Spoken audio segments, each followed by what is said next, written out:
श्री स्वामी समर्थ. स्वामी महाराज तुमच्या सर्व चांगल्या इच्छा पूर्ण करो ही स्वामींच्या चरणी प्रार्थना करते आणि आजच्या व्हिडिओला सुरुवात करते.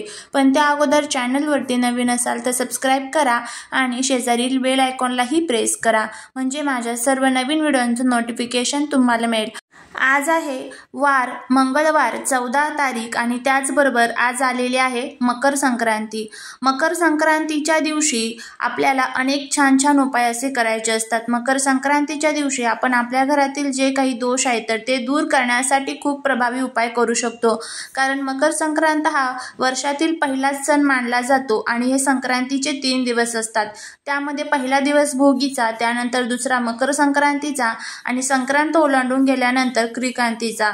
आज मकर संक्रांतीच्या दिवशी आपल्याला संध्याकाळी कपूर सोबत आपल्याला ह्या ज्या 3 वस्तू आहेत तर त्या जाळायच्या आहे, जेणेकरून आपल्या जीवनातील सर्व दुःख, दोष, अडचणी, रोजची घरातील भांडणे, शत्रुत्रास, दारिद्र्य संपेल. त्याचबरोबर आपल्या पतीची, मुलांची प्रगती होईल. आज एक वेळेस तुम्ही हळदी कुंकू नाही केलं तरीही चालेल, पण हा जो एक प्रभावी उपाय आहे तर तो आज आपल्याला करायचा आहे. असं म्हणतात ना की मकर संक्रांतीला स्वर्गाची दारे उघडतात आणि मोक्षाची प्राप्ती होत असते. मकर संक्रांतीच्या दिवशी पृथ्वी तलावरती अनेक प्रतीने सकारात्मक ऊर्जा सक्रिय असतात. ह्या ज्या सकारात्मक ऊर्जा आहेत तर त्या आपल्या घरासाठी खूप महत्त्वाच्या असतात. त्यासाठीच मकर संक्रांतीच्या दिवशी कापूरचा हा उपाय आपल्याला करायचा आहे. कापूर जाळत असताना आपल्याला त्याच्यासोबत ह्या ज्या वस्तू आहेत त्या जर जाळल्या, घरामध्ये असणारी आपली रोजची भांडणे तर ते सुद्धा संपेल आणि त्याचबरोबर जो काही आपल्याला त्रास होत आहे, शत्रूंचा त्रास, दारिद्र्य, तर ते दुःख सुद्धा आपलं दूर होईल. तर आता आपल्याला हा उपाय कशा पद्धतीने करायचा आहे त्याबद्दलची संपूर्ण माहिती या आजच्या व्हिडिओमध्ये घेऊया. त्यामुळे जर तुम्हाला हा व्हिडिओ आवडला तर चॅनलला सबस्क्राईब करा. व्हिडिओ स्किप न करता शेवटपर्यंत पाहत राहा. त्याचबरोबर कमेंटमध्ये जय माता लक्ष्मी लिहायला अजिबात विसरू नका. आज दिवसभरामध्ये घरामध्ये भांडण, कटकट, वादविवाद होणार नाही याची आपल्याला काळजी घ्यायची आहे. कारण घरामध्ये आपण ज्या प्रतीचं वातावरण आज ठेवू त्याच पद्धतीचं वातावरण हे पुढेही कंटिन्यू होत असतं. कारण आज जी मकर संक्रांत आहे या दिवशी पापाचा नाश होत असतो आणि त्याचबरोबर सत्याचा या दिवशी विजय होत असतो. कारण संक्रांती देवीने याच दिवशी शंकासूर नावाच्या राक्षसाचा वध केला होता आणि त्या दिवशी सूर्य हा मकर राशीमध्ये प्रवेश करत होता. त्यामुळे याला मकर संक्रांती हे नाव देण्यात आले. आज सूर्यदेवाच्या उपासनेला विशेष महत्त्व आहे. त्यामुळे आज सूर्यदेवांना जल अर्पण करायचं आहे. जल अर्पण जर तुम्ही सकाळी केलेलं नसेल तर तुम्ही आता देखील करू शकता. त्याचबरोबर हळदी कुंकू अक्षता अर्पण करायचे आहे.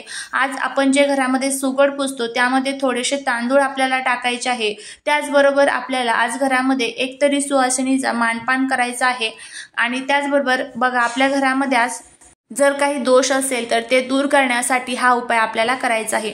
ज्या वेळेस या पवित्र तिथी असतात, या पवित्र तिथींना ज्या वेळेस आपण उपाय करतो ना त्याचे खूप चांगले फायदे हे आपल्याला होत असतात. फक्त उपाय करत असताना आपल्या मनामध्ये कुठेही किंतु परंतु येता कामा नये. त्यामुळे मनामध्ये शंका कुशंका न बाळगता हा उपाय करा. कापूर हा अनेक प्रकारच्या सकारात्मक ऊर्जेने भरलेला असतो. कापूरमध्ये ज्या सकारात्मक ऊर्जा असतात त्यामुळे आपल्याला अश्वमेध यज्ञ केल्याचं पुण्य मिळतं. ज्यावेळेस आपण घरामध्ये आपण रोज एक कापूर जाळत असतो, पण प्रत्येकाला रोज हा उपाय करणं शक्य नसतं. त्यामुळे ह्या पवित्र तिथी असतात या पवित्र तिथींना आपण उपाय करायला पाहिजे.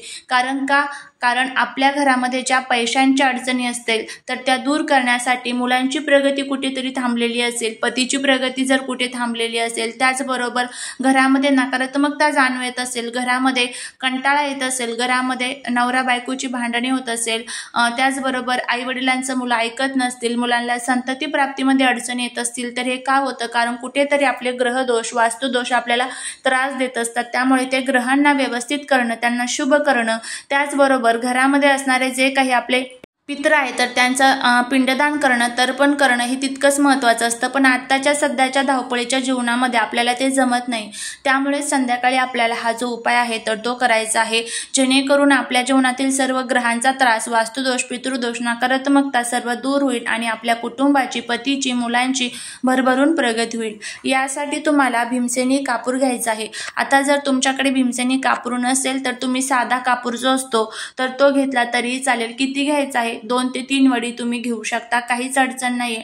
फक्त जोपर्यंत आपली सेवा चालू आहे तोपर्यंत हा कापूर जो आहे तर तो प्रज्वलित राहील अशा पद्धतीने तुम्ही घेऊ शकता। तुम्ही नंतर जरी हे कापूर प्रज्वलित केल्यानंतर जर तुम्हाला वाटलं की कापूर भिजायला लागलेला आहे, तुम्ही नंतर सुद्धा त्यामध्ये कापूर टाकू शकता। आता कापूर सोबत अजून ज्या वस्तू आपल्याला लागणार आहेत त्यामध्ये म्हणजे तुम्हाला एखादं भांडं घ्यायचं आहे तर मग तुम्ही मातीचं भांडं किंवा मातीची पणती घेऊ शकतात, किंवा घरामध्ये जर तुम्ही रोज कापूर जाळत असाल तर ते भांडं जे असतं तर ते तुम्ही घेऊ शकता। त्यामध्ये तुम्हाला हा कापूर जो आहे तर तो ठेवायचा आहे। त्याचबरोबर दुसरी वस्तू जी आपल्याला लागणार आहे ती म्हणजे गौरी। गौरी जी आहे तर ती तुम्हाला पूजेचं जे साहित्य असतं तर त्या ठिकाणी मिळून जाईल। अगदी छोटे छोटे गौरीचे जे पॅकेट असतात ते तिथे विकण्यासाठी त्यांनी ठेवलेले असतात, तर ते छोटेसं पॅकेट जे आहे तर ते तुम्हाला आणायचं आहे। त्यानंतर त्यावरती थोडंसं तूप टाकून तुम्हाला कापूरच्या साहाय्याने ही गौरी जी आहे तर ती प्रज्वलित करून घ्यायची आहे। अगदी लगेच प्रज्वलित होते। त्यानंतर तुम्हाला आता काय करायचं आहे, तुम्हाला तीळ घ्यायचे आहे। तीळ हे एखाद्या प्लेटमध्ये घ्या। त्यानंतर हे सफेद तीळ असावे याची आपल्याला काळजी घ्यायची आहे। आता गौरी प्रज्वलित झाली की देवघरासमोर अगोदर सर्वात प्रथम एक छान दिवा लावून घ्यायचा आहे। त्यानंतर उंबरट्याच्या बाहेर दिवा लावून घ्यायचा आहे। हा उपाय संध्याकाळी 6 नंतर तुम्ही कधीही करू शकता। आता हे सर्व झालं की आता जे आपण गौरी पेटून घेतलेली आहे त्यामध्ये तुम्हाला जे तीळ आहे तर ते तुमच्या बोटांमध्ये तुम्हाला धरायचे आहे। त्यानंतर ओम ऐं महालक्ष्मी नमो नमः स्वाहा म्हणायचं आणि ते तीळ जे आहे तर ते थोडेसे तुम्हाला त्या गौरी जी प्रज्वलित केलेली आहे पण त्यामध्ये तुम्हाला टाकायचे आहे। असं तुम्हाला 108 वेळेस म्हणायचं आहे। ओम ऐं महालक्ष्मी नमः म्हणायचं आणि स्वाहा म्हटलं की त्यानंतर ते तीळ तुम्हाला त्या हवनामध्ये टाकायचे आहे। अशा पद्धतीने आपल्याला हे जे तिळाचं हवन आहे आज संध्याकाळी करायचं आहे। अगदी साधा आणि सोपा उपाय आहे, तुम्ही करून बघा, नक्कीच तुम्हाला त्याचा फायदा होईल। त्यानंतर आता तुम्हाला त्याचं जे हवन तयार झालेलं आहे हे किती वेळेस करायचं आहे तर 108 वेळेस तुम्हाला ह्या तिळाची आहुती द्यायची आहे। 108 वेळेस तिळाची आहुती दिल्यानंतर जोपर्यंत गौरी प्रज्वलित आहे तोपर्यंत ती प्रज्वलित राहून द्यायची। मधून मधून थोडंसं तुम्ही तूप टाकू शकता जेणेकरून ती भिजणार नाही। त्यानंतर मग काय करायचं आहे, हे जे सर्व राख वगैरे त्या गौरीची झालेली असेल ना तर ती घरातल्या प्रत्येक व्यक्तीच्या कपाळावरती तुम्हाला लावायची आहे। आपल्या घरातील लहान मुलं असतील, त्यानंतर वयोवृद्ध असेल, आपण स्वतः असेल, आपले पती असेल तर त्या सर्वांच्या कपाळाला तुम्हाला या तिळाचं जे हवन आपण केलेलं आहे त्याची विभूती तुम्हाला लावायची आहे। याने कोणत्याही प्रकारच्या नकारात्मक शक्ती ह्या आपल्या घरामध्ये प्रवेश करत नाही।